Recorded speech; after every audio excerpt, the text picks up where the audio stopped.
ప్రార్థన చేయండి అన్న. జై గురుదేవ. ఓం గురుర్బ్రహ్మ గురుర్విష్ణు గురుర్దేవో మహేశ్వర గురు సాక్షాత్ పరబ్రహ్మ తస్మై శ్రీ గురవే నమః. గురవే సర్వలోకానాం భిషజే భవరోగిణాం నిధయే సర్వ విద్యానాం శ్రీ దక్షిణామూర్తయే నమః. బృహద్వాసిష్ట సిద్ధాంతం పూర్ణబోధోపదేశిక వెంకటేశ్వర యోగీంద్రం సద్గురుభ్యో నమో నమః. ఆత్మానాత్మాతీతమనిశం కేవలాత్మోపదేశిక వేముల రామయాజ యోగీంద్రం సద్గురుభ్యో నమో నమః. క్షరాక్షరమతీతం చాచల పూర్ణోపదేశిక పూర్ణానంద పుల్లయాజ సద్గురుభ్యో నమో నమః. అస్మద్గురు సమారంభం కృష్ణ సాందీప మధ్యమాం ఓంకార పీఠ పర్యంతం వందే గురు పరంపరం. జయ గురు.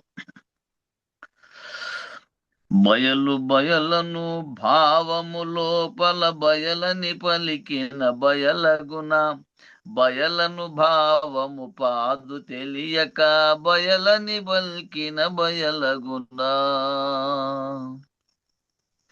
ఉన్నది లేదను ఊహ చేతను అన్నది ఎరుకే లేదు గదా. గ్రంథము చదువక సంధిని తెలియక గందరగోళంబాయె గదా. బయలు బయలను భావము లోపల బయలని పలికిన బయలగున బయలను భావము పాదు తెలియక బయలని బల్కిన బయలగునా. పంచభూతముల కంచుకోటలో మించుగనే అందెరుకగదా.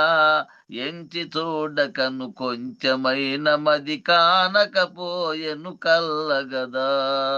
బయలు బయలను భావము లోపల బయలని బల్కిన బయలగున బయలను భావము పాదు తెలియక బయలని బల్కిన బయలగునా.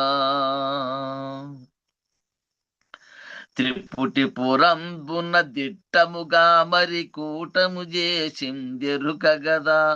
కూట సాక్ష్యములు విడిచిన ముందర బయలై ఉన్నది నిజముగదా.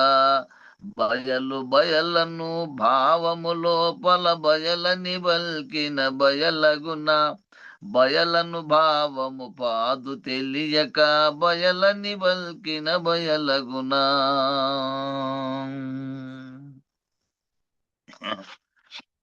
అందచందముల మేనుల చెంది మోహము పొందిందెరుకగదా. అందెలు గట్టెయు చిందులు ద్రొక్కుచు ఎందున లేకనే పోయెగదా. బయలు బయలను భావము లోపల బయలని బల్కిన బయలగునా. బయలను భావము పాదు తెలియక బయలని బల్కిన బయలగునా. మంత్రయంత్రముల తంత్రము చేసియు గంతులు వేసిందెరుకగదా. అంతలు తానే ఎందున లేకను అంతం బాయను మాయగదా. బయలు బయలను భావము లోపల బయలని బల్కిన బయలగున బయలను భావము పాదు తెలియక బయలని బల్కిన బయలగునా. నల్ల కలువల మధ్యమునందున నీటుగా నిలిచిందెరుకగదా. నాటక సూత్తుని ఏటుగా తెలిసియు మేటిని గురు కృపమాయగదా. బయలు బయలను భావముదే లోపల బయలని వల్కిన బయలగునా. బయలను భావము పాదు తెలియక బయలని వల్కిన బయలగునా. అందలేకను అచలము బ్రహ్మము ముందరగానక చెడిది గదా. తారుమారుగా తల్లడమందియు తెల్లముగన లేరైది గదా. బయలు బయలను భావము లోపల బయలని పలికిన బయలగున బయలను భావము పాదు తెలియక బయలని పలికిన బయలగునా ధరనారాయణ గురువుల చేరియు దాసిని గనిచిందెరుకగదా సారెకు వినుమని శంకర దాసుడు తరచి చెప్పిన బోధగదా బయలు బయలను భావము లోపల బయలని వల్కిన బయలగున బయలను భావము పాదు తెలియక బయలని బల్కిన బయలగునా బయలని బల్కిన బయలగునా. జై శ్రీ సద్గురు ప్రభు మహారాజుకు జై. పూర్ణానంద పుల్లయాజులకు జై. విష్ణువానంద కృష్ణమూర్త్యాజులకు జై. అనంత కోటి గురు భక్త మండలికి జై. గురు పరంపరముకు జై. జై గురుదేవ. జై గురుదేవ. జై గురు. అందరికీ జై గురు. గురు పరంపరంకు జై. కాబట్టి నిన్న ఏమనుకున్నాం, ఈ విజ్ఞానాన్ని పొందే కాలంలో అంతకుముందు ఏ రకంగా ఉన్నాడు మానవుడు అంటే స్వభావరీత్యా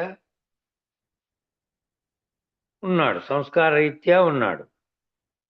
అట్లా స్వభావరీత్యా సంస్కార రీత్యా ఉన్నటువంటి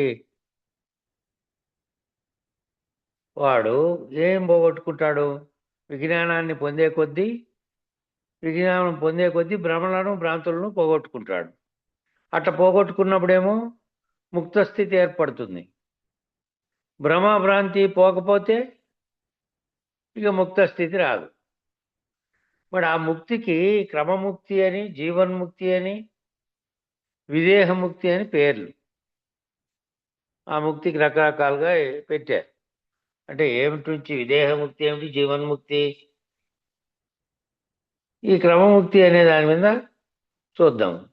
అంటే అర్థం ఏమిటి అంటే, సాధారణంగా బాల్యంలోనే చాలా పెద్ద పెద్ద ప్రశ్నలు వచ్చి, బాల్యంలో అంత ఆలోచన ఎందుకు పోతుంది మనకి? రోజు ఆడుకునే పిల్లల స్థితిలో వాళ్ళతో పాటు భావనలో పడతాడు. అందరికీ చిన్నతనంలో రావాలి కదా, రాముడికి కదా వచ్చినట్టు 16 ఏళ్ళలోనే ఇదంతా ఎందుకు ఇట్లా అవుతోంది, జగత్తులో ఈ రకరకాలైనటువంటి తేడాలు ఎందుకున్నాయి, ఇవన్నీ ప్రశ్నలు. కాబట్టి చిన్న బాల్యంలోనే చాలా పెద్ద పెద్ద ప్రశ్నలు వచ్చి, అసలు మానవుడు ఎందుకు పుడుతున్నాడు, ఎందుకు పరిణమిస్తున్నాడు, మళ్ళీ ఎందుకు పోతున్నాడు, ఏం చేయాలి మానవుడు, మరి వసుదైక కుటుంబం సాధించడం అనేది ఎట్లా, ప్రపంచ శాంతిని సాధించడం ఎట్లా, మానవుడు మనిషిగా జీవించడం ఎట్లాగా, ఇట్లా ప్రశ్నలన్నీ పిల్లప్పుడు ఎందుకు పుడతాయి? కాబట్టి ఎట్లా, ఏ విధంగా జీవించాలి మనిషి, కర్మయోగ భక్తి జ్ఞాన సముపార్జన చేయడం ఎట్లా, వీటి ద్వారా ఏ బంధము లేని నిలకడ స్థితిలో నిలకడ చెంది ఉండడం ఎట్లా. కాబట్టి మానవుడు ముందు బంధాలన్నీ ఎందుకు వస్తున్నాయంటే, ఈ భ్రాంతి అన్నీ ఏవైతే ఉన్నాయో, తన స్వస్వరూపం ఏదైతే ఆత్మ చైతన్యంగా ఉన్నా నేను, ఆ నేనని పలుకుతున్నది అనే దాని వైపు విచారణ చేసి బ్రహ్మం వైపు విచారణ చేయకుండా ఉన్నాడు. కాబట్టి శరీరం నేను అనుకుంటున్నాడు. కాబట్టి దాంతో ఉన్న ఏమేం బంధాలు బంధుత్వాలు ఏర్పడినాయి వాటన్నిటిలోనూ బందీ అయిపోతున్నాడు. ఎందుకంటే వాటికి అతీతంగా ఉండేది ఏదాని గురించి అయినా ఆలోచన చేద్దాం, లేకపోతే ఎక్కడో గురువు దగ్గరికి పోతే ఎక్కడైనా పోయి విచారణ చేద్దాం అనే భావన రావట్లే కదా చిన్నప్పుడు. పోయి పెద్ద నుంచైనా ఏదో కొంతమంది పోతున్నారు, ఏదో తెలుసుకుందాం అది అనేదేం అనుకోవట్లే కదా.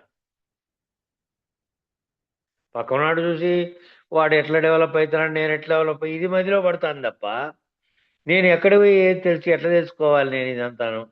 ఈ మానవులు ఎందుకు పుడుతున్నారు, ఎందుకు ఇట్లా పరిణామం చెందుతున్నారు, ఎందుకు చనిపోతున్నారు, మరి ఎట్లా ఇది వసుదైక కుటుంబం అంటే ఏమిటి, ఇది ఎట్లా నేను ముక్తిని సాధించడం ఎట్లా, జ్ఞానాన్ని సాధించడం ఎట్లా అనే ఆలోచన రావాలి కదా మొదట.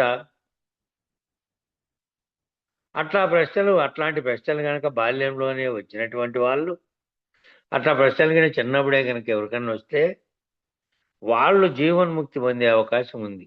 చిన్నప్పుడే కనుక వస్తే వానికి అప్పట్లోనే ఆలోచన పడుతుంది. ఆ ఆలోచన పడితే ఇంకా సమయం దండిగా మిగిలి ఉంటుంది కాబట్టి శరీరం కూడా మంచి జ్ఞాపక శక్తి పెట్టుకునే వయసులో, మంచి వయసులో ఉంటుంది కాబట్టి అట్లాటప్పుడు ఆ అవకాశం వస్తే జీవన్ముక్తి పొందే అవకాశం ఉంది. అంటే చాలా సమయం ఉంటుంది కాబట్టి మిగిలిండే జీవితంలో అట్లా చిన్నప్పుడే వస్తే బాలరామ స్వామికి వచ్చినట్టు, వివేకానందునికి వచ్చినట్టు, వాళ్ళందరికీ వచ్చినట్టు, జ్ఞానేశ్వరులకు వచ్చినట్టు వస్తే అంతా 20 ఏళ్ళ లోపే వాళ్ళు మహామహులు అయిపోయినారు జగత్తులో. ఎందుకంటే వాళ్ళ దృష్టి అంతా దాని మీదే ఉంది, లక్ష్యం అంతా దాని మీదే ఉంది. నాయన కూడా 20 ఏళ్ళకే పోయినాడు. మొట్టమొదట 20 ఏళ్ళకే ఆ గురువుల దగ్గర చేరాడు. ఒక గురువు తప్పించి ఒక గురువు ఎవరు ఎవరు ఏం చెప్తున్నారో గమనించి ఇది కాదు ఇది కాదని అట్లా మారినాడు కూడా. కాబట్టి తన జీవితం మొత్తాన్ని ఆ లక్ష్యం దిశగా నడుపుకొని బ్రహ్మోవాహమస్మి అనే స్థితిలో నిలకడ చెందవచ్చు. తానే బ్రహ్మం అనేటువంటి దాన్ని తెలుసుకొని ఆ బ్రహ్మం అయినాను అనే స్థితిలో చెందితే ఇక ముక్తి పొందడానికి ఏముంది, ఇంకా గురువు సహాయంతో ముక్తి పొందే అవకాశం ఉంటుంది. ముందు ఆ ఆలోచన రావాలి కదా. అట్లా పొందటమే జీవన్ముక్తి. ఆ జన్మలోనే ముక్తిని పొందొచ్చు. అయితే బాల్యంలోనే మరి మాకు ఆ స్ఫురణ లేదు కదండి అనేటటువంటి వాళ్ళు ఏమి చింతపడక్కర్లే. మాకు మరి ఆ చింత లేదు, మాకెవరు చెప్పలేదు, మేమేమో ఆడుకుంటుమే, మళ్ళీ పక్కన వాళ్ళని చూసి వాళ్ళు ఏం చేస్తే అవి సేద్యమో బాధ్యమో ఏందో చేసుకుంటుమే ఇట్లా అనుకున్నారనుకో, వాళ్ళు ఏం చింత చేయక్కర్లే. వాళ్ళకి ఆలోచన ఎప్పుడో ఒకసారి కలిగితే ఈ జన్మలో కొంతవరకు కలిగినా మళ్ళీ జన్మలో మిగతాది తప్పనిసరిగా అవుతారు. పరావిద్య అపరావిద్య అని విద్య 2 రకాలుగా మనకు అబ్బుతుంది. అంటే క్రమమైన ధ్యానం ద్వారా, క్రమమైన విచారణ ద్వారా, క్రమమైన సాధన ద్వారా క్రమముక్తిని సాధించడం అనేది ఒక పద్ధతి. అంటే క్రమంగా గురువు దగ్గరికి చేరావు, చేరతానే ఏం మొదలుపెట్టారు. ఫస్ట్ రమణ మహర్షి ఏమన్నాడు, నువ్వెవరు, నామరూపాత్మకమైన దేహానివే, లేకపోతే ఎవరు నువ్వు, నేనెవరని ప్రశ్న వేసుకో అనేది మొదలుపెట్టారు. అట్లే ఈ గురువు దగ్గరికి వస్తే సాధన సంపత్తి పరుడు అయ్యి ముందు నీ స్వస్వరూపం గుర్తెరుగు, మళ్ళీ ఇదంతా గుర్తెరుగుతూ అని ఈ గురువులు తెలుపుతారు. అయితే ముందు ఆ విధంగా నీకు రావాలి కదా. ఆ క్రమమైన ధ్యానం ద్వారా, క్రమమైన విచారణ ద్వారా, క్రమమైన సాధన ద్వారా క్రమముక్తి అనే దాన్ని సాధించవచ్చు. అది కూడా ఈ జన్మలోనే సాధ్యమేనా అంటే సాధ్యమే, అసాధ్యమేమీ కాదు. కానీ ఎక్కడో బ్రహ్మ నిర్వాణం అయ్యేంత వరకు, కల్పాంతం అయ్యేంత వరకు వేచి చూడాల్సిన అవసరం ఏమీ లేదు. ఆ కల్పాన్ని ఎప్పుడో బ్రహ్మం అంతం చేస్తే అదంతా నిర్వాణం చెంది మళ్ళీ అవ్యక్త స్థితికి ప్రపంచం పోతే, నువ్వు ప్రపంచం 2 లేకుండా అయిపోతే, అట్లా లేకుండా అయిపోయే లోపల నువ్వు నిర్వాణం చెందినటువంటి స్థితిలో నువ్వు లేకుండా అయిపోయింటే బయలు స్థితిలో ఉంటే కదా మళ్ళీ రాకుండా పోయేకి. మరి అవ్యక్త స్థితిలోకి పోయి మళ్ళీ ప్రపంచం సృష్టి చేయాలనే సంకల్పం కలిగి మళ్ళీ వ్యక్త స్థితిలోకి వచ్చిందనుకో, వస్తే మళ్ళా బ్రహ్మాండం అంతా వచ్చింది, పిండాండం అంతా వచ్చింది, వస్తుంది కూడా. కాబట్టి అంత దూరం ఎదురు చూడాల్సిన పని లేదు. ఈ జన్మలోనే నీకు సరైనది గురువు దొరికి నువ్వు నీలో ఆ తీవ్రత ఉంటే అక్కడ ఎక్కడ పోయినా కూడా ఏం చేసినా కూడా నీ మధ్యలో అదే మెదులుతా అంటే అది ఏం పెద్ద కథ కాదు, సులభంగానే అవుతుంది. సాధ్యమే, అసాధ్యం కానిది కాదు అది. కాబట్టి ఎందుకంటే నీలో ఉన్న తీవ్ర మోక్షేచ్ఛ, తీవ్ర వైరాగ్యము ఈ 2 ఉండాలి నీలో. ఉంటేనే ఇంకా అప్పుడెప్పుడో యుగాంతం అయ్యేదాకా అక్కర్లేదు నాయన, నీ ఈ జన్మలోనే నువ్వు పొందే అవకాశం ఉంది. నీకుండాలి తీవ్ర మోక్షేచ్ఛ, వైరాగ్యము. దీనికి ప్రాతిపదిక అవి మందస్థితిలో ఉంటే ఏమి చెప్పలేము, మందస్థితిలో ఉండకూడదు, తీవ్ర స్థితిలో ఉండాలి. చాలామంది ఏమనుకుంటారంటే వేదాంతం తెలుసుకోవడానికి పనికి వస్తుంది కానీ ఆచరించడానికి పనికి రాదండి అనుకుంటారు చాలామంది. ఓ అంతా ఆ వేదాంతం వైపు మాట్లాడతలే, ఆ వేదాంతం అంతా మనకేళ ఇప్పుడు అనుకునే వాళ్ళు కొందరు. వేదాంతం అది ఊరికే తెలుసుకునే పనికి వస్తుంది, ఆచరించే పనికి కాదనేది కొందరు. వీళ్ళందరికీ ఏంటంటే తీవ్రంగా ఉండదు దాని మీద, మందస్థాయిలో ఉంటుంది. ఏదో అభ్యున్నపొద్దు పోయి విచారం జరుపుదాంలే, నాకు అభ్యునవుడు పోయి 4 మాటలు వినొస్తే అయిపోయా. వీళ్ళందరూ ఎవరు అంటే మందమోర్చేర్చగలిగినటువంటి జిజ్ఞాసులు వీళ్ళు. తీవ్రమోర్చేర్చగలిగినటువంటి వాళ్ళు కాదు, మందమోర్చేర్చగలిగినటువంటి జిజ్ఞాసులు అన్నమాట. జ్ఞానులుగా మారడానికి ఈ జనంలో అంత అవసరం లేదులేండి అనుకునే వాళ్ళు అన్నమాట. ఓయమ్మ అంత సీరియస్గా ఎందుకులేండి అనుకునేవాళ్ళు. ఇక ఒకరోజు ఇట్లే రోజువారీ సాయంత్రం పోయి విచారణ జరుపుకొని వస్తుంటే స్కూటర్లో పూజారి వెంకటేశ్వర వాళ్ళ గురువు, స్వామి ఎట్లా అప్పటికి ఇంకా సెల్ ఫోన్లు లేవు కదా, ఎట్లా మరి నాకు డౌట్ వస్తే అర్ధరాత్రి కాడ ఎప్పుడు పడితే అప్పుడు అంటే, ఎప్పుడన్నా రా నువ్వు అర్ధరాత్రి కాడ అయినా రా, నేను సిద్ధంగా ఉంటా అన్నాడట. అంటే ఓ రోజు రాత్రి 1 గంటకు పోయినాడంట, 14 కిలోమీటర్లు. ఆడ గురువు ఉండే ఆశ్రమము, ఈయన ఉండే ఇల్లు, పోయినాడు 14 కిలోమీటర్లు. పోతే చెప్పేవాడు ఆయన, అంటే దానికి తీవ్రత అట్లా ఏర్పడింది, ఇంక నిద్ర పట్టదు, అట్లా సందేహం ఏర్పడింది, ఇది తీరాలి. అప్పుడు ఫోన్లు లేవు. మళ్ళీ ఇప్పుడు రేపు డ్యూటీకి పోవాలి కదా, రేపేందుకు అడ్డం, ఇప్పుడే పోయిస్తే పోయా అని చెప్పి రాత్రికి రాత్రే పోవడం. అంత తీవ్రంగా వాళ్ళు ఉన్నారు కాబట్టి వాళ్ళకి మందమోర్చేచ్చ లేదు. మందమోర్చేస్తుండే జిజ్ఞాసులేమో టైం ఉందిలే చూద్దాంలే అనే టైపు ఐదేస్తుంటారు. జ్ఞానులుగా మారడానికి ఈ జన్మలో అంత అవసరం లేదులేండి అనుకునే వాళ్ళు కొందరు. ఇంకా చూద్దాంలే, ఇంకా 4-5 జన్మలు బాగా అనుకుంటా అంటారు. ఏ రకమైన వస్తాయో తెలియదు జన్మలు, తెలుసుకుంటే చాలు అందులో ఏముంది అనేవాళ్ళు కొందరు. ఇతరుల కంటే తెలియదని చెప్పేవన్నీ నాకు తెలుసు అని చెప్తే చాలు. ఇతరుల కంటే ఇతరులకు తెలియని కూడా నాకు తెలుసు, వాళ్ళకంటే తెలియదు అని నాకైతే అన్నీ తెలుసు అని అనుకుంటే అని చెప్తే చాలు, అహం సంతృప్తి పడుతుందట వానికి. బా నీకు తెలిసినట్లు ఎవరికే అని తెలియదు, వాళ్ళకంటే నీకు ఎక్కువ తెలుసులే అని అన్నారంటే చాలు, నాకు ఇంక తెలిసినదని అనుకుంటారట. అహం సంతృప్తి చెందుతుందంట అనేవాళ్ళు కొందరు ఉన్నారు. మరి వీళ్ళంతా ఆచరణశీలుడు కారన్నమాట, వీళ్ళంతా ఆచరించేవాళ్ళు కాదు, పై మాటలన్నీ మాట్లాడేవాళ్ళు. మరి అలాంటి వాళ్ళతో కూడా మనం కలిసి జీవించవలసి వస్తుంది. అలాంటి వాళ్ళు కూడా మన మధ్యనే ఉన్నారు, ఎక్కడో కాదు, జీవించవలసి వస్తుంది వాళ్ళతో పాటు. ఎందుకని అంటే 90% మంది అలాంటి వాళ్ళే బయట చుట్టుపక్కల సమాజంలో ఉన్నారు.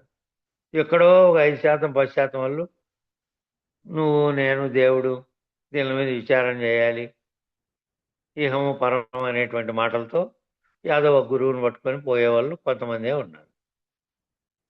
అసలు అజ్ఞానం అంటే తెలుసుకోవాల్సిన అవసరం లేదనే వాళ్ళకంటే వీళ్ళు ఉత్తములే. అసలు తెలుసుకోవాలి, అజ్ఞానం అనే దాని గురించి కూడా తెలుసుకోవాలని అనుకునే వాళ్ళకంటే వీళ్ళు ఒక రకం వాళ్ళకంటే మేలే. అసలు అజ్ఞానమే వీడకుండా మొత్తం అజ్ఞానంలోనే మునిగి తేలేవాళ్ళేమో ఈ మాటలు కూడా అనరు. ఏం లేదు, ఇంత మాత్రం తెలుసుకున్నాంలే, ఎంతో కొంత తెలిసిందిలే అనేట్టు కూడా అనరు. వాళ్ళకి ఇంక నిరంతరము ఎప్పుడూ ఆ ప్రపంచం అనే దుఃఖమే. ఎప్పుడు ఏదో ఒక పని, ఏదో ఒక పని, ఏదో ఒక దుఃఖం, ఏదో ఒక ఏర్పడిన దాంతో సంతృప్తి చెందేటువంటి ఇది. ఎప్పుడో దుఃఖం వచ్చినప్పుడో, లేకపోతే ఎప్పుడో ఇబ్బంది వచ్చినప్పుడో, ఎప్పుడో కష్టాలు కలిగితే అప్పుడు ఈశ్వర స్మరణ కలిగి అప్పుడు మాత్రం ఉపశమించేందుకు ఏదో ఒక పూజో, లేకపోతే గుడికో, లేకపోతే కొబ్బరికాయ కొట్టడమో ఏదో ఒకటి ఏర్పడుతుంటే అప్పుడు. అంతవరకు అస్సలు పట్టించుకోరంట. ఇంకా కృష్ణాపురంలో కదా వాన రానప్పుడు మాత్రమే భజన చేసినట్టు, మిగతాది అప్పుడు విడిచిపెట్టి. అట్లా వాన రానప్పుడు భజన చేసే రకాలన్నమాట ఇల్లు.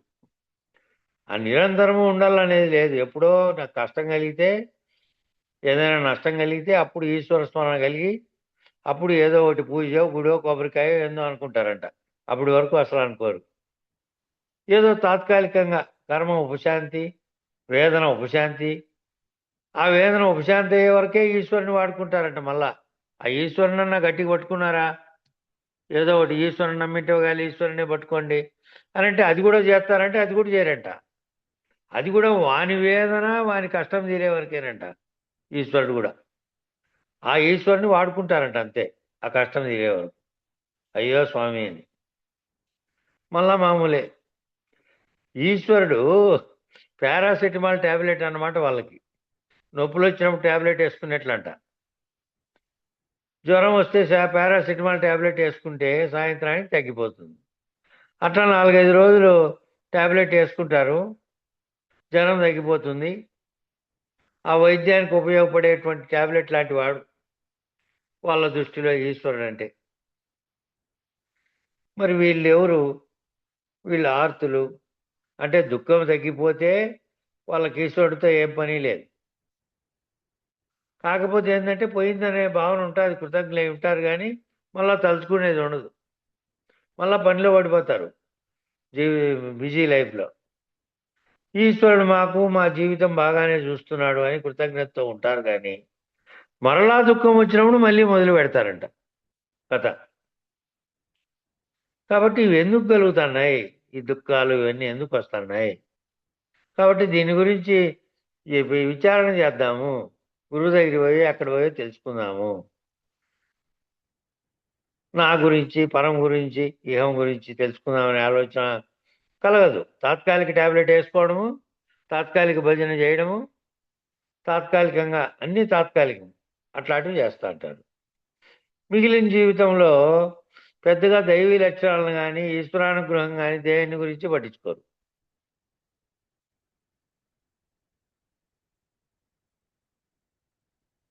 కాబట్టి ప్రసాద బుద్ధితో జీవించరు, తన యొక్క స్వభావయుక్తమైనటువంటి బుద్ధితో జీవిస్తారు. కాబట్టి అతనికి మరేది కొత్తగా చెప్పడానికి ఏముంది?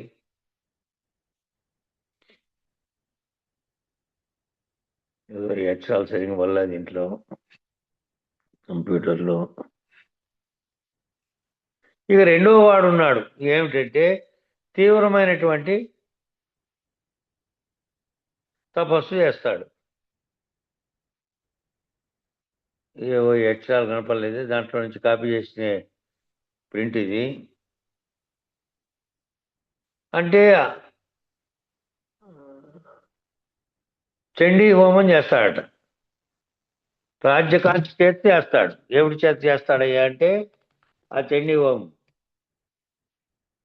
రాజ్యకాంక్ష ఏదో కావాలి కాబట్టి ఆ హోమం చేస్తాడు. ఇప్పుడు మనకు అధికారం కోల్పోయినప్పుడల్లా కొంతమంది నాయకులు చేస్తాంటారు కదా, ఆ హోమం చేస్తారట. ఏమిటి చేత చేస్తాడంటే రాజ్యకాంక్ష చేత, నేను మళ్ళీ అధికారంలోకి రావాలి. కేసీఆర్ చేసి కదా, ఆ? కేసీఆర్ చేసి కదా. కేసీఆర్ చేసి కదా. కాబట్టి అది ఏమి, ఆ విధంగా రకరకాలైనటువంటి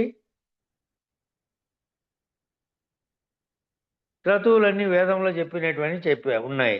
ఆ చెప్పినటువంటి చేస్తారు. ఎందుకు అంటే దాంట్లో ఏమన్నా సర్వసమర్పణ బుద్ధితో ఆ దేవుణ్ణి ఇంకోటి తెలుసుకుందామని కాదు. తనకేదో పెండింగ్లో ఉండే కోరికలు మళ్ళీ తీరాలి, దానికోసం ఏముందో తాత్కాలికమైన ఉపశాంతి మాత్రమే కాక, అందాక చెప్పినట్టే ఒకటో వాడేమో ఆర్తుడు, బలహీనుడు. వాడి చేత కాదురా నాయన, నన్ను కొద్దిగా బయట అయ్యారా ఆయన అని దండం పెట్టి గట్టెక్కించుకునేవాడు వాడు. వీడేమో ఈయనకి అధికారం కావాలి, వీనికి అశ్రీ లక్షణాలు, నేను అధిపతిగా ఉండాలి, ఈయనంతా అహంకారం చేస్తా. వాడేమో కష్టం వచ్చింది ఏదో బయట పడేస్తే నేను తలుచుకుంటాను స్వామి అని తలుచుకొని బయటపడతానని మర్చిపోయేవాడు వాడు. వీడేమో ఎప్పుడెప్పుడు నాకు ఇవన్నీ తీరుతాయి అనే లక్షణాలు ఉండేవాడు వీడు, రెండో వాడు. అధికారం ఎప్పుడు వస్తుంది, డబ్బులు ఎప్పుడు వస్తాయి, లేకపోతే ఇక నేను ఎప్పుడు రాజు అవుతా, ఇదే. కాబట్టి అష్టప్రకృతులను ఆవేశించినటువంటి దివ్యశక్తులు కొన్నిటిని వశపరుచుకోవచ్చు తపస్సుల ద్వారా, యజ్ఞయాగాది క్రతువుల ద్వారా, రకరకాలైన బలి హోమ అర్చనల ద్వారా. ఇవన్నీ వామాచారాలతో కూడుకొని ఉన్నాయి. ఇవన్నిటిని చేసేవాళ్ళు కొందరు. ఈ శిష్టాచారంలో కూడా కొన్ని ఉంటాయి. ఇది ఆచరించి డిమాండ్ చేస్తాడనమాట. నేను ఇది చేశాను కాబట్టి నాకు స్వామి నువ్వు అది చేయి. తల్లిని ఎలాగైతే మొండి పిల్లోడు, పెంకి పిల్లవాడు, తీవ్రవాద భావ స్వభావం కలిగినటువంటి వాడు తల్లిని ఏ విధంగా నాకు పెడతావా, నాకు చేస్తావా లేదా అని ఏడుస్తాడో కమాండ్ చేసి బెదిరించి, అట్లా దానికి ఏం చేస్తుంది తల్లిదండ్రి? డిమాండ్ కమాండ్లకు లొంగే వాళ్ళ అంటే ఇంట్లో వాళ్ళు లొంగుతారు భ్రాంతి చేత. అయ్యో మా పిల్లోడు వాడు ఇవన్నీ అడుగుతున్నాడు, ఏం చేసేదబ్బా అని. ఇందులో జగత పితరవు వందే పార్వతీ పరమేశ్వరవు. వాళ్ళు జగత్తుకు పితరులు, జగత్తుకు తండ్రి, జగత్తుకు తల్లి, పార్వతీ పరమేశ్వరులు. వాళ్ళని ఏం డిమాండ్ చేస్తారు? వాళ్ళు దయా సముద్రులు. ఏదోలే వీడు వెర్రివాడు, అజ్ఞాని, అతివాది, తీవ్రవాది, వీడికి బుర్రలేదులే అని అజ్ఞానాన్ని క్షమించి ఏదో తాత్కాలికంగా పూజ చేస్తే పాపం పూజ చేస్తున్నాడని అనుకుంటారు అంతే. అవిద్య, అజ్ఞానం తాత్కాలికంగా క్షమిస్తారు, అది తాత్కాలికంగా పనిచేస్తుంది అంతే. కాబట్టి ఆ రకమైన శక్తి యొక్క ప్రభావం యొక్క ప్రయోగ ఉపసంహారాలు చేసేటువంటి బలాన్ని, సామర్థ్యాన్ని వానికి ప్రాప్తింపు చేస్తారు. ఆ శక్తి యొక్క ప్రభావమే వాడి యొక్క వినాశనానికి దారితీస్తుంది. మళ్ళా వినాశనానికి కూడా ఎక్కడో ఏం రాదు, ఇదే వినాశనానికి దారితీస్తుంది. ఎందుకంటే వానికి విజ్ఞత ఉండదు కాబట్టి, ఉచితానుచితములు ఎరగడు కాబట్టి, వానికి అది లభిస్తానే నాకు మించినోడు ఎవరు ఇంకా చూసుకొని నేను కోరుకుంటే, నేను పూజ చేసి నేను యాగం చేస్తే భగవంతుడు నాకు ఈ విధంగా ముఖ్యమంత్రి సీట్లో కూర్చోబెట్టాడనే అంత అహం వచ్చేస్తుంది. కాబట్టి అధమస్థితికి పడిపోవడానికి ఎక్కువ టైం పట్టదు ఇంక వానికి. మళ్ళా ఆ స్థితికి పోయినా మళ్ళీ అధమస్థితిలోకి పడిపోతాడు వెంటనే. ఈ జన్మలోనే మళ్ళా పడిపోతాడు, వేరే జన్మ ఎత్తాల్సిన పనిలే. ఇంకా 10 జన్మల దాకా వెయిట్ చేయాల్సిన పని ఏమీ లేదు. కాబట్టి ఆర్తుడు భ్రష్టుడు కాడు. కాబట్టి కొద్దిగా లేట్ అయినా తెలివి వస్తుంది. ఈ అర్థార్థికి తెలివి వచ్చే అవకాశం లేదు. ఈ అర్థార్థం ఉండేవానికి వీడి సమస్య ఏమిటంటే, నేను ఈశ్వరుని స్వాధీనం చేసుకున్నాను అనుకుంటాడంట వీడు. నాకు ఈశ్వరుడు స్వాధీనం అయ్యాడంటాడు. వాడు గెలిచే కొద్దీ, వాడు ఇదే కొద్దీ స్వాధీనం చేసుకున్నా అనుకుంటాడు. నాకు అమ్మ పలుకుతుంది అంటాడు, లేదంటే అయ్యే పలుకుతాడు అంటాడు. ఇట్లా ఏవో రకరకాలు, ఈ గొడవంతా అనేక రకాలైనటువంటి గుణ సంయోజనం అని భగవద్గీతలో చెప్పబడ్డాయి. భగవద్గీతలో చెప్పారు ఇదంతా. ఏంటంటే వాని స్వభావరీత్యా, వాని గుణాల రీత్యా ఏవో కొన్ని సిద్ధులు చేసి నేను ఇదంతటి సాధించినాను, నాకు తిరిగే లేదు, దేవుణ్ణి నేను ఆ చేతిలో పెట్టుకున్నా అనే టైప్ ఉంటారంట కొందరు. కాబట్టి ఇవన్నీ భగవద్గీతలో అనేక రకాలైనటువంటి స్వభావాలు కలిగిన వాళ్ళ గురించి చెప్పబడింది. అజం నిర్వికల్పం, అజం నువ్వు ఎప్పటికీ పుట్టలేదు, అజాతవాదం నుండి వచ్చావు. అజాతవాదం అంటే పుట్టకు, జాతము అంటే పుట్టడం, అజాతవాదం పుట్టలేదు. అదేమిటండి ఎంత అన్యాయంగా మాట్లాడుతున్నారు? ఎవరో ఆదాము అవ్వ ద్వారా కదా నేను వచ్చాను అంటాడంట. ఎవరు? వీళ్ళు క్రిస్టియన్లో పెట్టినటువంటి ఆదాము అవ్వ, లేదంటే కామేశ్వరులు. ఏ పేరుతో చెప్తే ఏమి? అదేమో దివ్యం, ఇదేమో భవ్యం.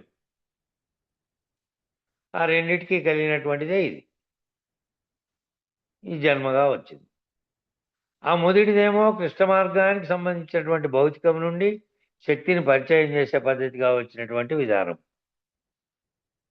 కాబట్టి ఆదాము ఎవరో ఏదో చెట్టు ఫలం తిన్నారు కాబట్టి వాళ్ళలో కోరిక కలిగింది, వారిలో ఆ రకమైన బిడియాన్ని, హిరి అనే లక్షణాన్ని పొందారు. తద్వారా వాళ్ళు కలిసి జీవించారు, మళ్ళా సంతానం పుట్టారు, తర్వాత మిగిలిన జనమంతా పుట్టారు. ఇది వాళ్ళు చెప్పేది. మొట్టమొదటి వాళ్ళు ఎట్లా పుట్టారు, వాళ్ళకు మూలం ఏమిటంటే క్రైస్తవంలో చెప్పినటువంటిది ఉదాహరణ చెప్పారు ఇక్కడ. సరే, మన పెద్దలు ఏం చెప్పారు? మన పెద్దలు నాయన కామేశ్వరి కామేశ్వరులు ప్రథమము, అది మిథునము. కామేశ్వరి కామేశ్వరులు మహాకారణ స్థితిలో జరిగింది అది. అక్కడి నుంచి మనం వచ్చినాము.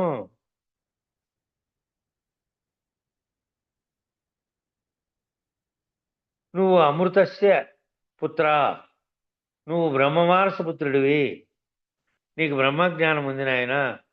ప్రజాపతులు దానికి ఆధారము. కాబట్టి ఆ ప్రజాపతుల ద్వారా ఏర్పరచబడినటువంటి ఈ విధానాన్ని, సంస్కృతిని నువ్వు పూజించు, దైవీ లక్షణాలతో జీవించు, దివ్యమానవుడిగా జీవించు. అంతేగాని మాంసమయమైనటువంటి మానవుడిగా జీవించద్దు, రాక్షసుల వల్లే జీవించమాకు అని పెద్దలు చెప్పారు. మన పెద్దలు తెలుసుకోనైనా తెలుసుకొని జీవించు, బ్రహ్మ మానస పుత్రుడు నువ్వు, బ్రహ్మము నువ్వేననేటువంటి జ్ఞానాన్ని పొందు. ఆ జ్ఞానాన్ని పొంది అది తెలుసుకొని దైవీ లక్షణాలతో జీవించు. కానీ ఇట్లా మాంసమయమైనటువంటి మాంసముద్ద లాంటి శరీరం నేననే మానవుడిగా జీవించవద్దు, రాక్షసుల వల్లే జీవించవద్దు అని చెప్పారు పెద్దలు. అలా భావించి మనం సదాచారాన్ని సాధించినప్పుడు ఆ క్రమ ముక్తి మార్గంలో మనం ప్రయాణించే అవకాశం ఉంటుంది. మనం దాని ప్రకారం జీవించాలంటే ఈ ముక్తి మార్గంలో పట్టుకున్నటువంటి దేని కొరకు అయితే నువ్వు వచ్చి చేరావో, దీంట్లో చేరావో దాని పట్ల ఎట్లుండాలి. అయ్యో ఇంతకాలం గడిచిపోయిందే, నేను ఎప్పుడో చెప్పినప్పుడు చేయాల్సిందంట ఆ పని, మర్చిపోయినాం. కనీసం ఇప్పుడైనా మించింది ఏముంది, ఇప్పుడు ఇంకా తెలివితేటలు, ఇంకా మళ్ళీ ఆడి స్థితిలో ఉన్నాం కదా, ఇప్పుడైనా సరే ఏం మించిపోయింది, తీవ్రంగా ఉందాం అని రావాలి కదా. గురుబోధలో చేరిన వాళ్ళకైనా ఒకవేళ బయట వాళ్ళు వస్తారా అని వాళ్ళ కర్మ వాళ్ళది. చేరిన వాళ్ళైనా తీవ్రమైనటువంటి తీవ్ర మోక్షాపేక్ష చేత నేను కనుక్కొని తీరాలి, నాకు రోజు ఇదే పని, ఏమున్నా ఎన్ని కష్టాలు ఉన్నాయి అవి ఎప్పుడూ ఉంటాయి, జీవితాంతం ఉంటాయి. మంచంలో అవన్నీ చెవులు ఉంటాయి, అవి అయిపోవు ఎన్నాళ్ళకు. కాబట్టి దేని టైం దానికే కేటాయించేటట్టు ఉండాలి. రాత్రి తరగతిలో చెబుతాను రే రుక్మిణి సంవాదంలో, ఇహమొక భుజం మీద పరమొక భుజం మీద వేసుకో అని చెప్పారని. కాబట్టి రెండు భుజాల మీద రెండు తీవ్రమైన స్థాయిలోనే పట్టుకున్నట్టుగానే వదిలేయకుండా పట్టుకోవాలి. కాబట్టి ముక్తి మార్గంలో మనం ప్రయాణించే అవకాశం ఉండాలంటే ఆ విధంగా పైన పెద్దలు చెప్పిన పద్ధతిలో జీవించగలగాలి. రాక్షసుల వల్లే కాకుండా పైన చెప్పినటువంటి దివ్యమానవుడిగా జీవించే స్థితిలోకి రావాలి. ఈ క్రమ ముక్తి మార్గంలో మనం ప్రయాణించే అవకాశం ఉంటుంది. ఈ వంద్యాసూనుడు తెలియాలంటే బ్రహ్మనిష్ఠుడై ఉండాలి. ఈ వంద్యాసూనుడు అంటే ఎవరు? గొడ్రాలి బిడ్డ. ఆ వంద్యాసూనుడు గొడ్రాలి బిడ్డ తెలియాలంటే వాడు లేడు, వాడు పుట్టనేలే. పుట్టింటే ఆ మాటే లేదు, పుట్టింటే ఆ వంద్యాసూనుడు అనే మాటే లేదు. కాబట్టి అట్లా తెలియాలంటే బ్రహ్మనిష్ఠుడై ఉండాలి. ఎందుకంటే బ్రహ్మనిష్ఠుడైన వాడికి ఈ ప్రశ్న వచ్చింది, ఆ బ్రహ్మనిష్ఠుడైనటువంటి వానికి వచ్చింది, నేను ఎవరికి పుట్టాను అనే ప్రశ్నకు సమాధానం లేదు. ఎందుకంటే అతడు గొడ్రాలు బిడ్డ. వాడు గొడ్రాలు బిడ్డ అంటే పుట్టే లేదు అని, పుట్టింటే కదా ప్రశ్న, పుట్టింటే ప్రశ్నకు జవాబు. అసలు ఈ ప్రపంచంలో గొడ్రాలకి పిల్లలు పుట్టే అవకాశం ఉంది లేదు కదా. లేనప్పుడు ఎట్లా పుట్టానంటాడు? భౌతికంగా శక్తిపరంగా లేదు. అయితే నేను ఫలానా వాళ్ళ బిడ్డనని ఒకడు చెప్పుకున్నాడు, ఫలానా వాళ్ళ బిడ్డనని చెప్పాడట. ఆ బజార్ల వాళ్ళకి తెలుసు ఆవిడకి కనే శక్తి లేదు కదయ్యా అంటే నేను ఆవిడను తల్లిగా భావించాను అంతే అన్నాడు. తల్లిగా భావించాడంతే. భావనామయమైనటువంటి భావన. భౌతికంగా నిజానికి తల్లిగా ఉంది అంటే లేదు. ఆమెకు పిల్లలు లేకపోతే ఏదో తల్లిగా భావిస్తే పెంచుకుంది అనుకో. నేను పలానా ఆమె కొడుకుని అన్నాడు అనుకో, ఈయనకి తల్లి అనే భావన ఉండొచ్చు కానీ నిజానికి భౌతికంగా కాదు, ఊరికే పెంచుకుంది కాబట్టి వరుస, తల్లి వరుస అంతే. భావనామయమైనటువంటిది అది. భౌతికమైన సంపర్కం కానీ లేదంటే భౌతికమైన చర్య ప్రతిచర్యల పరిమాణాలతో సంబంధం లేకుండా అన్నాడు. నేను సూర్యుడి పుత్రుడిని అని చెప్పుకున్నాడు అనుకో, ఈ భూమండలం మీద ఉన్న వాళ్ళందరినీ మేము ఆదిత్యులమయ్య సూర్యవంశ సంజాతనమని చెప్పుకోమన్నారు ఎవరైనా అడిగితే. మానవులందరూ ఆ సూర్యుడు వెలిగిస్తున్నాడు కాబట్టి జగత్తంతటికి తను ఇలాంటి వాడు అని చెప్పుకుంటారు అంతే. ఇంకా ఎవరైనా కొద్దిగా ఆచరణలో తేడా వస్తే మనల్ని చంద్రవంశ సంజాతనం అని చెప్పుకోమన్నారు పెద్దలు. అంటే అర్థం ఏమిటంటే రాత్రిపూట ఉపాసనలు చేసే వాళ్ళంతా చంద్రవంశ సంజాతులట, పగులు ఉపాసనాక్రమం కలిగిన వారందరూనేమో సూర్యవంశ సంజాతులు. ఇలా భేదం ఉండేదంట ఒక కాలంలో. అక్కడి నుంచే పుట్టాయన్నమాట శిష్టాచార వామాచార సంప్రదాయం అంతా. ఇలా ఈ జాగ్రత్తగా ఇవన్నీ ఆలోచిస్తే సంస్కృతి భేదం, జీవన శైలిలో భేదం, విజ్ఞానంలో భేదములు నిర్ణయాత్మకమైన స్థితుల్లో భేదములుగా కనపడుతూ ఉన్నాయి. ఎక్కడైతే ఈ భేదములు కొన్ని ఖాళీలు వదిలేస్తాయి, ఈ భేదాలన్నీ కొన్ని ఖాళీలు నింపలే, ఖాళీలు వదిలేస్తాయి. అంటే ఎందుకంటే అది ఒక అచిరకాలమైన పరిశోధన. ఇది 50 ఏళ్లలో జరిగిందండి, 100 ఏళ్లలో జరిగిందండి, 1000 ఏళ్లలో జరిగిందండి అని చెప్పడానికి వీలు లేదు. కాలానుగుణంగా పరిణామంలో వచ్చినటువంటి సంఘటనలు జరిగిండేటివి. అందుకే వేదములు అంటారు అపౌరుషేయములని చెప్పబడ్డాయి. ఎప్పటి నుంచో పరిశోధన కొనసాగుతూ ఉంది. ఎప్పటి నుంచో ఈ పరిశోధన కొనసాగించినప్పుడు ఒక ఋషి సంఘం మరొక ఋషి సంఘానికి అందజేస్తూ వచ్చింది. అట్లా ఒక విశ్వవిద్యాలయం మరొక విశ్వవిద్యాలయానికి అందజేస్తూ వచ్చింది. ఆ మధ్య కాలంలో కాలాంతరంలో ఉండొచ్చు, కానీ సంస్కృతి భేదములు ఉండొచ్చు, కొంత లుప్తమై ఉండొచ్చు, కొంత నష్టపోయి ఉండొచ్చు, కొంత కాలానుగుణంగా మళ్ళా కొత్తగా చేర్చబడి కూడా ఉండొచ్చు.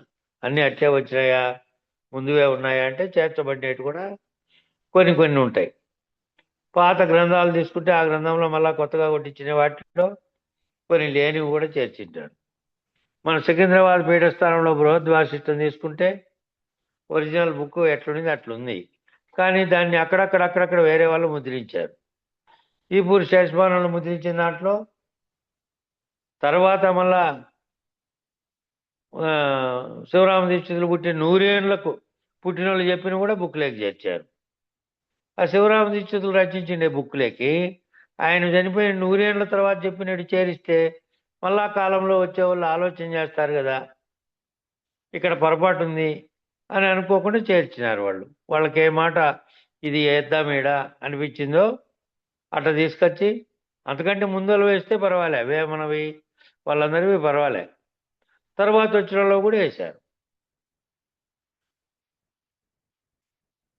కాబట్టి కొంత కాలానుగుణంగా చేర్చబడి కూడా ఉండొచ్చు ఆ వేదాల్లో కానీ గ్రంథాల్లో కానీ. ఏనాడో పాహియాన్ రాశాడు వజ్రాలు రోడ్డు మీద పోసి అమ్ముతున్నారని. పాహియాన్ అనే ఆయన వేరే దేశం యాత్రికుడు, మన దేశానికి వచ్చాడు ఆయన.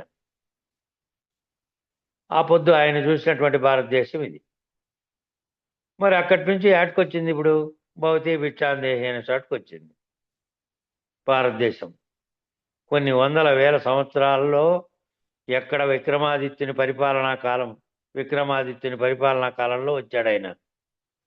అట్లాగే మొగస్తనీస్ అనే ఆయన కూడా వచ్చాడు అదే సమయంలో. ఆయన కూడా గ్రీకు దేశం నుంచి,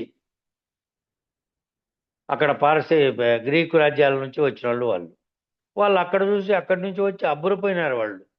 ఆహా, ఎట్లాంటి దేశం ఇది అని. అట్లాంటి దేశం ఇప్పుడు ఎందుకు ఇట్లయింది, ఇప్పుడు ఇటీవల ఏర్పడినటువంటి దేశాలన్నీ ఎందుకు అట్లయినాయి, మనం ఎందుకు ఇంత హీన స్థితికి వచ్చినాం అనేది మళ్ళీ అది వేరే అంశం. అది వేదాంతానికి సంబంధం లేదు, అది మళ్ళీ పక్కన ఎప్పుడు అనుకోవాల్సింది. ఇక్కడ ప్రస్తావించినారు కాబట్టి చెప్పాల్సి వచ్చింది. ఎక్కడ విక్రమాదిత్యుని పరిపాలనా కాలం క్రీస్తు పూర్వం ఆయన క్రీస్తు శకం వచ్చి ఇప్పుడు 2026 సంవత్సరం జరుగుతుంది. అంతకుముందు 300 చిల్లర ఏళ్ల కింద ఆయన. ఎక్కడ ఈనాటి పరిపాలనా కాలము. కాబట్టి కాలానుగుణమైనటువంటి మార్పులు చేర్పులు, ఆది భౌతిక ఆది దైవికమైనటువంటివి ఆధ్యాత్మిక తాపత్రయములు ద్వారా భూమండలముల మీద ఆయా ప్రాంతాల్లో ఏర్పడుతూ ఉన్నాయి. వాటి వల్ల సమిష్టి పరిణామం జరుగుతూ ఉంది. పరిణామం అంటే ఒక్కరికి కాదు, సమిష్టి పరిణామం దేశమంతటా జరుగుతుంటుంది. కానీ ఆధ్యాత్మము, పరమాత్మ, ఆదిభౌతికము, అష్టప్రకృతులు కాబట్టి ఇది దైవికం. ఇది అక్షర పరబ్రహ్మ, అది యజ్ఞము, బ్రహ్మయజ్ఞము అలా చెబుతుంది భగవద్గీత. భగవద్గీతలో ఇదే అంశం వచ్చింది, నిన్నొచ్చింది ఇక్కడ. నేను రోజు ఇక్కడ స్థానిక తెలుగు సంఘం వాళ్ళు ఉన్నారు, ఆ సంఘంలో మధ్యాహ్నం పూట పోయి చెప్పొచ్చే దాంట్లో నిన్నొచ్చింది అక్షర పరబ్రహ్మ యోగం. దాంట్లో వచ్చింది అది యజ్ఞము, బ్రహ్మయజ్ఞము. ఆ మొట్టమొదట ఎలా పుట్టింది అదంతా కేవలం అవ్యక్తంగా ఉన్న నాలుగుంచి సర్వము ఈ వేదాలతో సహా అన్నీ పుట్టాయి అని దాంట్లో చెప్పాడు కృష్ణ పరమాత్మ. ఆ దృష్టితో చూడమంటుంది. అది అలా జాగ్రత్తగా గమనిస్తే జ్ఞానం అంటే ఆర్తుడు, అర్ధార్థి, జిజ్ఞాసు వరకు అంతా ఇప్పుడు ఇంతవరకు చెప్పబడిన వాటిల్లోనే ఉంటాడు. జ్ఞాని అన్న దశకు వచ్చేటప్పటికి ఇవన్నీ వదిలేస్తాయి.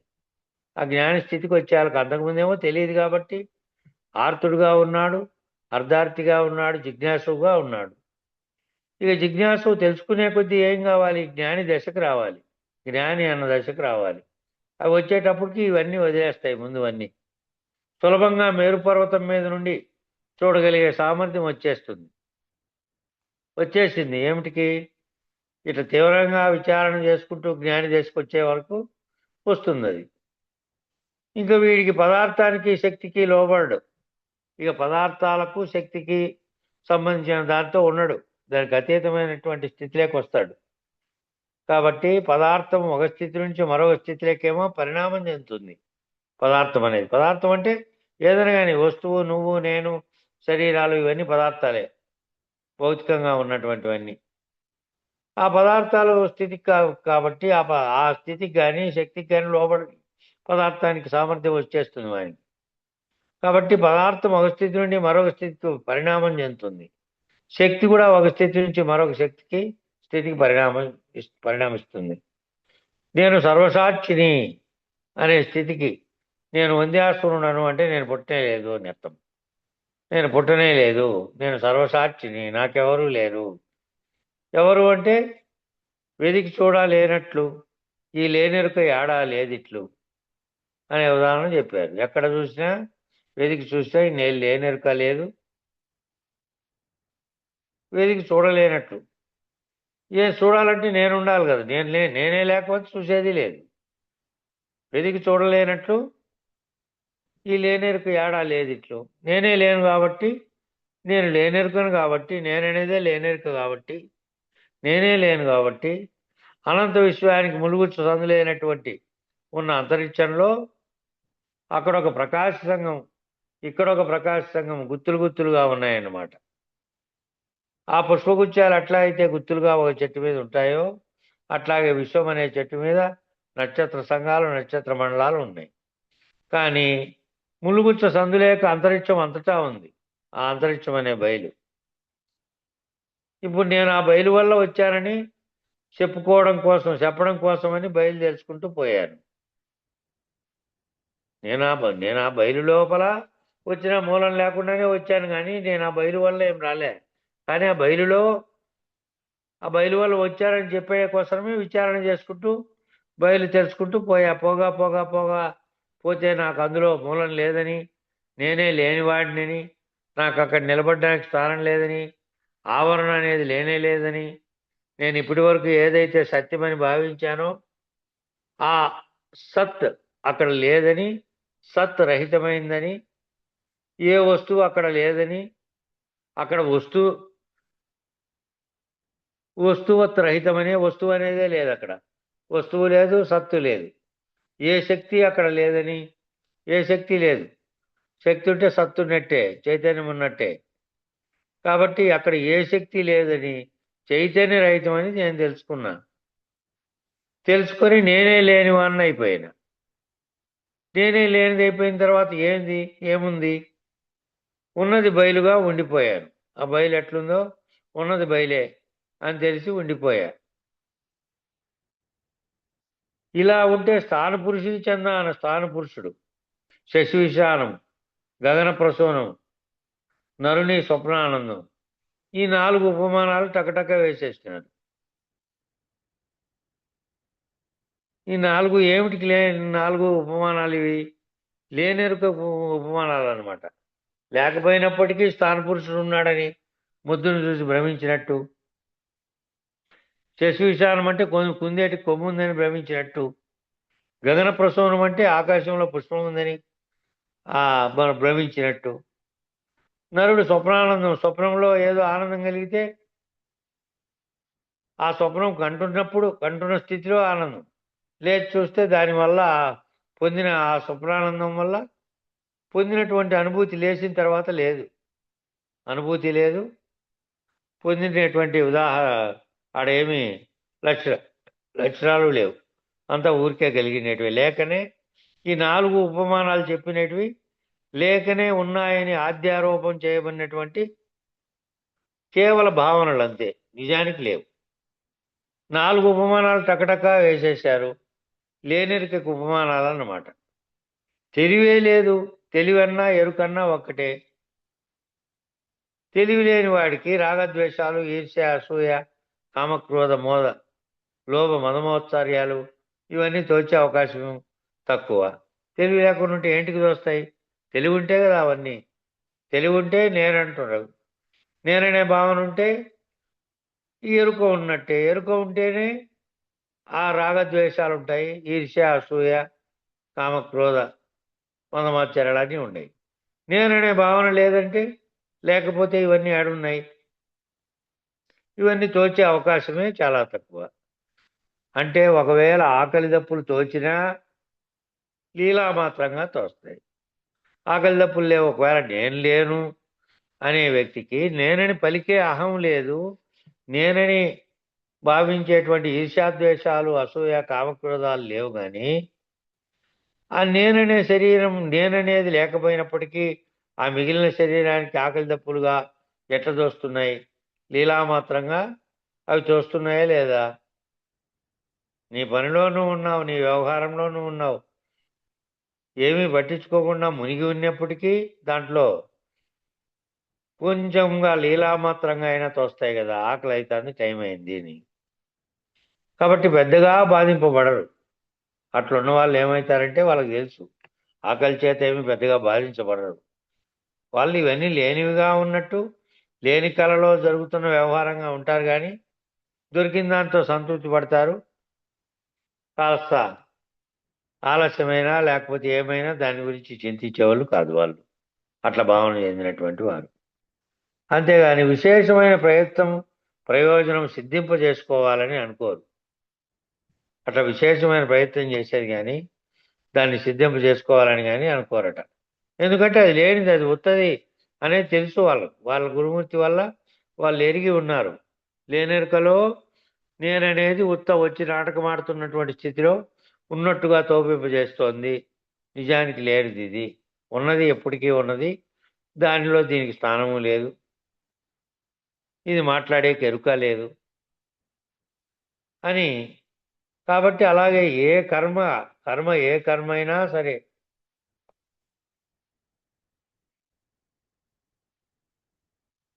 ఆలోచన అయినా సరే, ఏ కర్మ అయినా సరే, ఆలోచన అయినా సరే, ఆ ఆలోచనలో ఉన్నటువంటి ఆ విశేష లక్షణాన్ని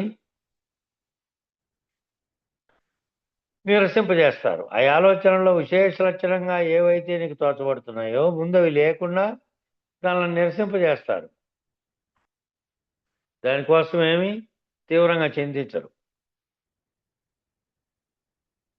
నిరసింపజేసి సామాన్యమైనటువంటి కర్మను సాధ్యమైనంత వరకు అకర్మ, సాధ్యమైనంత వరకు అకర్త, సాధ్యమైనంత వరకు అప్రతిహతం, సాధ్యమైనంత వరకు సాక్షి అతీతం, సాధ్యమైనంత వరకు సద్రహితం ఈ జీవితాన్ని కలిగి ఉంటారు. ఎవరు? అశ్రీరులైనటువంటి గురుమూర్తి వలన బోధన పొంది తాను ఆ లక్ష్యంతో ఆ రకంగా సాధించి జీవిస్తున్నటువంటి గురుబిడ్డలు ఇట్లుంటారు. అన్నీ ఉన్నప్పటికీ దానినేమి తీవ్రమైనటువంటి దానికోసం తప్పించరు. అవన్నింటినీ నిరసింపజేసినటువంటి స్థితిలో ఉంటారు. కాబట్టి సాధ్యమైనంత వరకు కర్మ చేయరు, అకర్మ స్థితిలో ఉంటారు, అకర్తగా ఉంటారు. వాళ్ళకి ఏది ప్రతిహతం అనేది ఏమీ ఉండదు, అప్రతిహతంగా ఉంటారు. కాబట్టి సాక్షికి అతీతంగా ఉంటారు, సాధ్యమైనంత వరకు సంసద్రహితంగా ఉంటారు. ఈ జీవితాన్ని కలిగి ఉంటారు. సమయానికి ఏమిటి దొరికిందో దానితో సంతృప్తి చెందినటువంటి వారై, మళ్ళీ తీవ్రమైనటువంటి ఆపేక్షలు కలిగినటువంటి, ఆశలు కలిగినటువంటి, మోహము భ్రాంతి కలిగినటువంటి స్థితిలో ఉండే పద్ధతులు ఉండరు. ఏమున్నా ఏం లేకపోయినా ఒకటే రకంగా ఉంటారు. అలా ఉండాలంటే ఇప్పుడు వాళ్ళు ఎలా ఉండాలంట? స్థానువై ఉండాలని పురుషత్రయానికి సంబంధించినటువంటి అక్షర పురుషోత్తముడు. అట్లా బయలేమో స్థానువుగా ఉందంట చూడబోతే. అదేమో కదిలేది కాదు. స్థానం అంటే కదలకుండా స్తంభించి ఉన్నటువంటిది. కానీ కదలాడుతున్నటువంటి ఎరుకను చూస్తేనేమో అక్షర పురుషోత్తములుగా కనపడుతున్నారు ఆ ఎరుకను చూస్తే. కాబట్టి ఈ ముగ్గురు పురుషులకి స్థానువైనటువంటి బయలునందు అక్షర పురుషోత్తమ అనేటువంటి మూడు లేవు. అవన్నీ లేనటువంటి స్థితిలో ఉంది. అదేమో బయలుగా ఉన్నటువంటి దాంట్లో చూస్తే ఈ ముగ్గురు దానిలకు అవకాశము లేదు, స్థానము లేదు, మూలము లేదు, నియమము లేదు, సూత్రము లేదు. అదే స్థాన పురుషుడు అంటే. అంతేగాని ఏదో చెట్టు తుంగ మొద్దు అక్కడ ఏదో మనిషి ఉన్నట్టు కనపడిందని చెప్పేదేమో అది వాచ్యార్థం, ఉదాహరణకు చెప్పిండేది. అది లేకపోయినప్పటికీ భ్రాంతి చెందినాడు, ఆడ ఎవడో దొంగోడు నిలబడినాడని మళ్ళా ఎవరో చెబితే కాదు అది ముద్దు అనుకున్నాడు అనేదేమో వీళ్ళకి చెప్పిండేది, తెలుసుకునే కోసము చెప్పబడినటువంటి ఉదాహరణ అట అది. కాబట్టి స్థాన పురుషుడు అంటే ఇట్లా తీసుకోండి, కదలకుండా ఉన్నటువంటి, బయలుగా ఉన్నటువంటి స్థితిలో ఉన్నది.